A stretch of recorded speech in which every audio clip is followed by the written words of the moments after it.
कहानी की शुरुआत में हम हेनरी नाम के एक हद से ज्यादा सीधे आदमी को देखते हैं जो एक टोल टैक्स बूथ पर अपनी नाइट शिफ्ट कर रहा था। उसके चेहरे से ऐसा लग रहा था मानो उसकी जिंदगी पूरी तरह से बेरंग चल रही हो। सुबह जब वो घर पहुंचा तो उसकी बीवी ने भी यही कहा कि अब तुम मुझसे प्यार नहीं करते ना, मुझे याद है जब तुम करते थे, सब कुछ बहुत अलग था। उनकी बातचीत चल ही रही थी कि तभी किसी ने बाहर से जोर से दरवाजा खटखटाया। जब हेनरी ने दरवाजा खोला तो दरवाजे पर उसका दोस्त एडी खड़ा था। उसके साथ ही जो नाम का एक आदमी भी था जिसकी हालत बहुत खराब लग रही है, जो बार बार उल्टियां करने लगा। डेबी एक नर्स है तो वो जो की मदद करने के लिए उसे अंदर ले आई। तभी एडी ने हेनरी से कहा कि भाई आज इसकी बास्केटबॉल टीम का मैच है, इसकी जगह तू खेल ले क्योंकि ये ऐसी हालत में तो नहीं खेल पाएगा। हेनरी ने मना करने की कोशिश तो की लेकिन एडी उसे अपने साथ जर्सी पहना कर ले ही गया। हेनरी ने पूछा कि गेम कहाँ खेली जाएगी। एडी ने कहा ज्यादा दूर नहीं है यहाँ से, बस 15 मिनट लगेंगे। तभी एडी ने गाड़ी रोकने को कहा और ये कहकर चला गया कि हम बस थोड़ी देर में वापस आ जाएंगे, बस खाने पीने का कुछ सामान लेने जा रहे हैं, तू यहीं पे बैठा रहियो और गाड़ी चालू रखियो, ठीक है ना। तभी जाते जाते एडी और उसके दो और साथियों ने मास्क पहन लिए। बाकी दो लोगों को तो हेनरी जानता तक नहीं था। वो तीनों अपनी अपनी बंदूकें निकाल कर बैंक में घुस गए। बेचारे हेनरी को तो अब तक आइडिया भी नहीं था कि एडी और उसके साथी यहाँ बैंक लूटने आए हैं और वो उनका ड्राइवर है। और तो और गाड़ी भी चोरी की थी, तार निकाल के स्टार्ट कर रखी थी। कुछ देर बाद ही वो लोग बैंक से निकलकर इधर उधर भागने लगे। इतने में वहाँ मौजूद एक गार्ड ने हेनरी को देख लिया। उसने बिल्कुल चोरों जैसी ही टी शर्ट पहनी हुई थी, इसी वजह से उसे गिरफ्तार कर लिया गया। पुलिस वालों ने हेनरी से बहुत पूछने की कोशिश की कि बता दे अपने साथियों का नाम, लेकिन हेनरी एडी के अलावा वैसे भी किसको ही जानता था। वो इतना सीधा था कि उसने एडी का नाम भी नहीं लिया, ये सोचकर कि जैसा भी है तो मेरा दोस्त ना। इसी वजह से बैंक को लूटने की कोशिश के जुर्म में हेनरी को 3 साल की सजा सुना दी गई।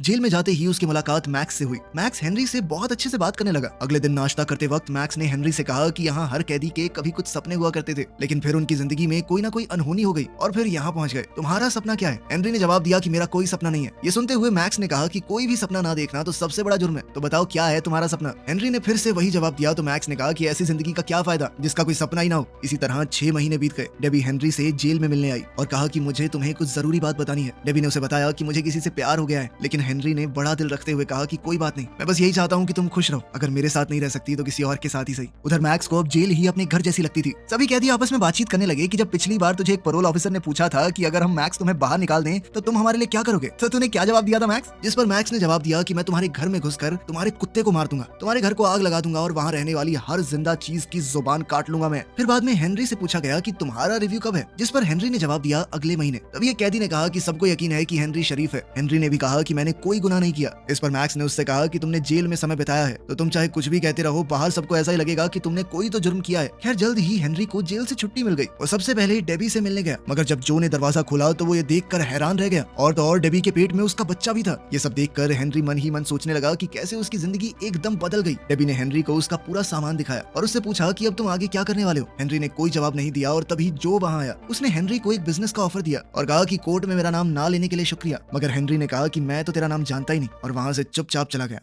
बाद में हेनरी उसी बैंक के सामने जाकर खड़ा हो गया जहां से ये सारी वारदात शुरू हुई थी, लेकिन तभी एक गाड़ी ने उसे टक्कर मार दी और वो जमीन पर गिर गया। वो गाड़ी जूली नाम की एक औरत चला रही थी। जूली ने हेनरी को बहुत बुरा भला कहा और फिर पूछा कि तुम ठीक तो हो। तभी वहाँ बैंक का गार्ड भी आया और एम्बुलेंस बुलाने को कहने लगा, लेकिन हेनरी ने इसके लिए मना कर दिया। इसके बाद गार्ड उसे थोड़ा सहारा देते हुए साथ वाले कैफे में ले गया जहाँ जूली भी उनके पीछे पीछे आई और हेनरी ने जूली से कहा कि मैंने तुम्हें कहीं तो देखा है। इस पर जूली ने कहा कि मुझे मत देखो, सड़क पर देख कर चला करो, और ये कहकर वो वहाँ से चली गई। जब हेनरी बाथरूम में गया तो उसकी नजर दीवार पर चिपकी हुई न्यूज पर पड़ी। 80 साल पुरानी उस न्यूज़पेपर कटिंग में बैंक में हुई एक चोरी से जुड़ा हुआ आर्टिकल था। वो चोरी एक अंडरग्राउंड टनल के जरिए की गई थी जो बैंक के पीछे मौजूद एक थिएटर से जुड़ी हुई है। ये टनल बिल्कुल बैंक की तिजोरी के नीचे से जाती है। इसके बाद हेनरी सीधा मैक्स से मिलने के लिए जेल में चला गया और उसने मैक्स से कहा कि मुझे अपना सपना मिल गया है, उस बैंक को लूटना ही मेरा सपना है जिसके चक्कर में मैं यहाँ पहुंच गया हूँ। सजा जब काटनी है तो कम से कम चोरी करूँ तो सही। मैक्स को कुछ समझ नहीं आया तो हेनरी ने कहा कि क्या तुम बैंक लूटने में मेरा साथ दोगे? मैक्स ने उससे पूछा तेरे पास कोई प्लान है भी कि ऐसे ही हवा में चला हुआ है तू? जिस पर हेनरी ने कहा कि तुम चिंता मत करो, एकदम टॉप क्लास प्लान है मेरे पास। ये सब होने के बाद हेनरी थिएटर में चला गया और वहीं जूली भी अपने नाटक की रिहर्सल कर रही थी। जूली को नाटक करते समय उसका डायरेक्टर काफी डांटने लगा और कहने लगा कि तुमसे नहीं हो पाएगा ये सब, जिसके बाद जूली गुस्से में कॉफी पीने चली गई। जाते जाते उसने हेनरी से कहा कि कहीं तुम मेरा पीछा तो नहीं कर रहे। हेनरी ने मना कर दिया और उसके पीछे कॉफी शॉप तक चला गया। वहाँ कॉफी पीते पीते हेनरी जूलिया की एक्टिंग की तारीफ करने लगा। तभी जूली ने हेनरी से कहा कि उस एक्सीडेंट की कंप्लेंट ना करने के लिए थैंक्स। और दूसरी तरफ जेल में मैक्स ने भी पैरोल अप्लाई कर दिया। कुछ सवाल पूछे जाने के बाद उसे भी छुट्टी दे दी गई। हेनरी ने मैक्स को पहले ही समझा दिया था कि ऑफिसर्स के सामने कैसे पेश आना है। जब हेनरी उसे जेल के बाहर लेने आया तो मैक्स उससे पूछने लगा कि तुम्हारी गाड़ी कहाँ है। हेनरी ने कहा कि मेरे पास गाड़ी नहीं है। दरअसल हेनरी पैदल ही मैक्स को लेने आ गया था। इस पर मैक्स भड़क गया कि किस पागल के चक्कर में बाहर आ गया मैं, हेलो वापस ले लो मेरे को, मुझे बाहर नहीं जाना। लेकिन जब हेनरी ने अपना प्लान मैक्स को बताया तो मैक्स ने हैरान होते हुए कहा कि यही तुम्हारा प्लान है? सेम इसी तरीके से 80 साल पहले बैंक को लूटा गया था और तुम्हारे पास बंदूकें वगैरह हैं क्या? लेकिन हेनरी ने इसके लिए भी मना कर दिया, ये कहते हुए कि मैं किसी को नुकसान नहीं पहुंचाना चाहता। इस पर मैक्स ने कहा कि हाँ बे मदर टेरेसा, बहुत अच्छी बात है, लेकिन पिछली बार जब चोरी हुई उसके बाद ये भी तो हो सकता है कि बैंक वालों ने तिजोरी की लोकेशन बदल दी हो और अब वो उस टनल के ऊपर हो ही ना। इस बात का पता लगाने के लिए उन्हें बैंक जाना होगा।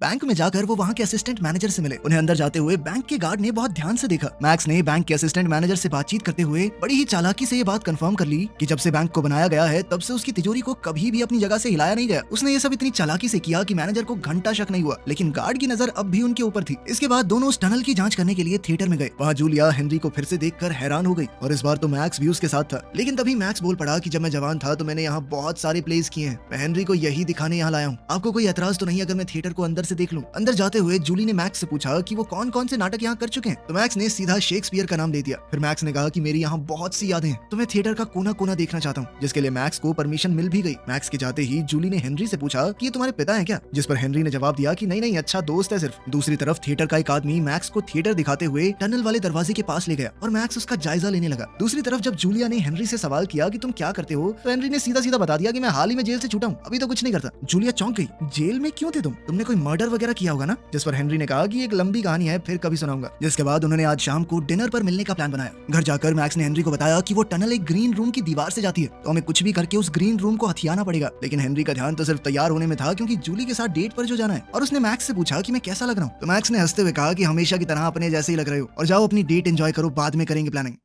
उनकी डेट के दौरान जूली ने हेनरी को बताया कि मैं बहुत बड़ी एक्ट्रेस बनना चाहती हूँ, मैं चाहती हूँ कि सब लोग मेरा नाम जानते हो। उनकी डेट के दौरान हेनरी ने जूली को पूरा सच बताया कि किस तरह उसे जेल हुई थी और अब वो सच में बैंक लूटना चाहता है। जूली उसका प्लान सुनकर हैरान तो काफी हो गई थी, लेकिन अब उसे हेनरी का साथ पसंद आने लगा था। फिर दोनों घर आ गए और अब उनके बीच की नजदीकियां बहुत ज्यादा बढ़ गई। अगली सुबह हेनरी और जूली मैक्स के घर गए। अगर मैक्स जूली को देखकर खुश नहीं था, तो हेनरी ने मैक्स से कहा कि टेंशन मत लो, ये हमारे साथ ही काम करेगी। लेकिन तभी मैक्स हेनरी को साइड में ले जाकर उस पर भड़क गया कि तुमने इसे पूरा प्लान क्यों बताया। थोड़ी देर बाद खाना खाते वक्त जूलिया ने मैक्स से सवाल पूछा कि तुम जेल में क्या कर रहे हो, जिस पर मैक्स ने बताया कि मैंने कई खून किए हैं। इस पर जूली ने उससे पूछा कि तुमने इतने सारे मर्डर किए, तुम्हें पकड़े जाने का डर नहीं था? इस पर मैक्स ने कहा कि मुझे जेल जाना पसंद है, मेरी तो फेवरेट जगह है वो। थिएटर जाते वक्त जूली और हेनरी को आइडिया आया कि क्यों ना हम इस थिएटर में ऑडिशंस रख दें, इससे हम ज्यादा से ज्यादा वक्त यहाँ बिता पाएंगे। लेकिन कुछ देर बाद मैक्स को आइडिया आया कि क्यों ना जिस एक्टर का वो ग्रीन रूम है उसको निकाल के हेनरी को वो रोल दे दिया जाए, फिर हम आराम से खुदाई करते रहेंगे, किसी को कुछ पता नहीं चलेगा। इस पर हेनरी ने कहा कि मुझे एक्टिंग थोड़ा ना आती है, लेकिन मैक्स ने उसे पूरा चढ़ा दिया। अबे शक्ल देख अपनी, नेचुरल एक्टर है तू, इससे बढ़िया कोई नहीं कर पाएगा, और वैसे भी ये तो लीड रोल है। कुछ देर बाद वो एक्टर खुद ब खुद प्ले छोड़कर चला गया, ये कहकर कि उसे बहुत बड़ी पिक्चर में काम मिल गया है, लेकिन असल में तो मैक्स ने उसे बेवकूफ बनाया था। जब ये बात जूली को पता चली तो वो बहुत गुस्सा हो गई। तुम लोग मेरा करियर खराब करके मानोगे क्या? हेनरी ने ऑडिशन दिया और वो सिलेक्ट भी हो गया। अब उन्हें और भी आसानी होगी अपना काम पूरा करने में, मगर उन्हें एक दो दिन में ही एहसास हो गया कि ये टनल का काम दो लोगों के बस की बात नहीं है, और उन्होंने जो को इस काम में शामिल करने का फैसला किया। बहुत समझाने के बाद जो इस काम को करने के लिए तैयार हो गया, लेकिन सुरंग देखते ही जो बोला कि ये सब करने की क्या जरूरत है, तुम सीधा बंदूक लेकर जाओ और चोरी कर लो। इस पर मैक्स ने जवाब दिया कि तेरी तरह बेवकूफों वाली चोरी नहीं करनी हमें। धीरे धीरे काम चलने लगा। इस काम के साथ साथ हेनरी अपने रोल के लिए भी काफी डेडिकेटेड था। हेनरी को अब सिर्फ पैसा नहीं चाहिए था, उसे जिंदगी में कुछ नया करना था।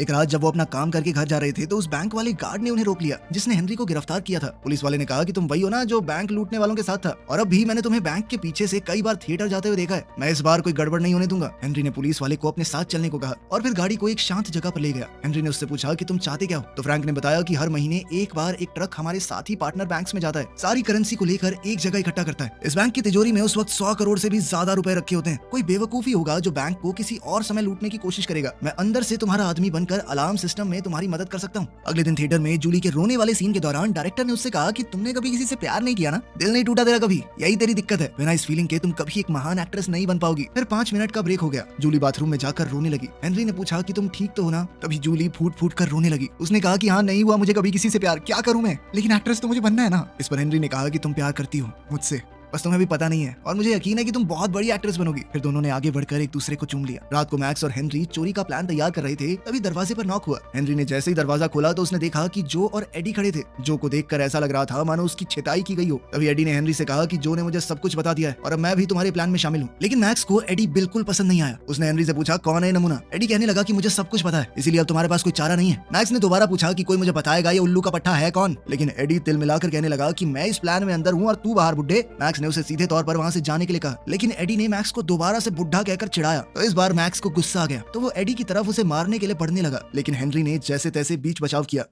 अगले दिन मैक्स और हेनरी थिएटर गए तो उन्हें पता चला कि उनका शो बस कुछ ही दिन में हो जाएगा और इस बात से वो दोनों परेशान हो गए। हेनरी ने कहा कि मुझे नहीं लगता कि अब हम चोरी कर पाएंगे। दरअसल वो भी अब जूली से प्यार करने लगा था। चोरी करके उन्हें यहाँ से भागना पड़ेगा, लेकिन अब वो जूली से दूर नहीं जाना चाहता। तभी मैक्स ने हेनरी को पकड़कर कहा कि तुमने मुझे जेल से बाहर बुलाया अपनी मदद करने के लिए और अब तुम इस काम से मना कर रहे हो। मैंने अपनी सारी जिंदगी बस बातें करके निकाली है। मैं बहुत दिनों से जेल में बंद था, अब मैं बाहर आया हूँ तो कोई कांड तो करके जाऊंगा। रात के वक्त हेनरी और जूली एक दूसरे से मिले। हेनरी ने जूली को बताया कि हमें शो के पहले दिन ही बैंक को लूटना होगा और फिर मैं यहाँ से भागकर कैलिफोर्निया चला जाऊंगा। तुम्हें भी हॉलीवुड में काम करना ही है, तुम वहाँ मिलोगी ना मुझसे। मगर ये सुनते ही जूली का गुस्सा फूट पड़ा। उसने कहा कि अगर जाना ही था तो मुझे प्यार पर यकीन क्यों दिलाया? तुमने सिर्फ थिएटर में घुसने के लिए मेरा इस्तेमाल किया है। कहीं नहीं मिलने वाली मैं तुमसे। मेरी गलती है कि एक चोर से प्यार कर बैठी। देखते ही देखते शो का दिन आ गया और बैंक लूटने का भी। नाटक के डायरेक्टर ने सभी एक्टर्स को कहा कि आज तुम्हारा दिन है, जाओ और अपनी छाप छोड़ दो। अब हमारे पास सिर्फ 10 मिनट बचे हैं। तभी पैसों का वो ट्रक भी बैंक में आ गया, जैसा कि पुलिस वाले ने बताया था। हेनरी प्ले में अच्छे से एक्टिंग करता रहा और मौका देखते ही अपने साथियों की मदद करने चला गया। सब उनके प्लान के हिसाब से ही हो रहा था। पहले उन्होंने एक औजार की मदद से ईंटों की दीवार तोड़ी और बाद में एक बड़ी सी वेल्डिंग मशीन की मदद से तिजोरी के लोहे को काटते हुए वहाँ एक बड़ा सा छेद कर दिया। पुलिस वाले का इशारा मिलते ही मैक्स ने पहले ही तार काट दी थी, जिस वजह से अलार्म नहीं बजा। मगर तभी एडी ने मैक्स पर बंदूक तान दी और उसे चुपचाप यहाँ से चले जाने को कहा। एडी ने जो से कहा कि सारा पैसा जल्दी जल्दी गाड़ी में भर। जो को एडी की हरकत पसंद नहीं आई और कहा कि ऐसा मत कर भाई, ठीक नहीं है ये। तभी हेनरी भी वहाँ पहुँच गया और एडी ने उससे भी डराने की कोशिश की और मैक्स को बंदूक से मारकर नीचे गिरा दिया, जो बार बार उसे ऐसा करने से मना कर रहा था। तभी मैक्स ने एडी के हाथ से बंदूक छीन कर उसे पीटना शुरू कर दिया। इस सब के दौरान गोली चल गई जो हेनरी की टांग को छूते हुए चली गई। उधर थिएटर में हेनरी का सीन आने वाला था तो वो जल्दी से जैसे तैसे थोड़ा लंगड़ाते हुए अपना सीन करने निकल गया। ऊपर एडी को बढ़िया तरीके से पीटने के बाद मैक्स ने उसके हाथ पांव और मुंह बांध दिए और थोड़ी देर बाद हेनरी, मैक्स और जो सारा पैसा लेकर वहाँ से रफू चक्कर हो गए। हेनरी अचानक से गाड़ी रोकने को कहने लगा। जो और मैक्स को समझ नहीं आया कि वो ऐसा क्यों कर रहा है। उन्होंने गाड़ी रोक भी दी। हेनरी ने उन्हें ये कहकर भाग जाने को कहा कि मैं तुम्हें बाद में मिलूंगा। जब जो ने मैक्स से पूछा कि ये कहाँ गया है तो मैक्स ने जवाब दिया कि भाड़ में जाने दो इसे, तुम बस गाड़ी चलाओ। हेनरी भागते हुए वापस थिएटर में पहुंचा।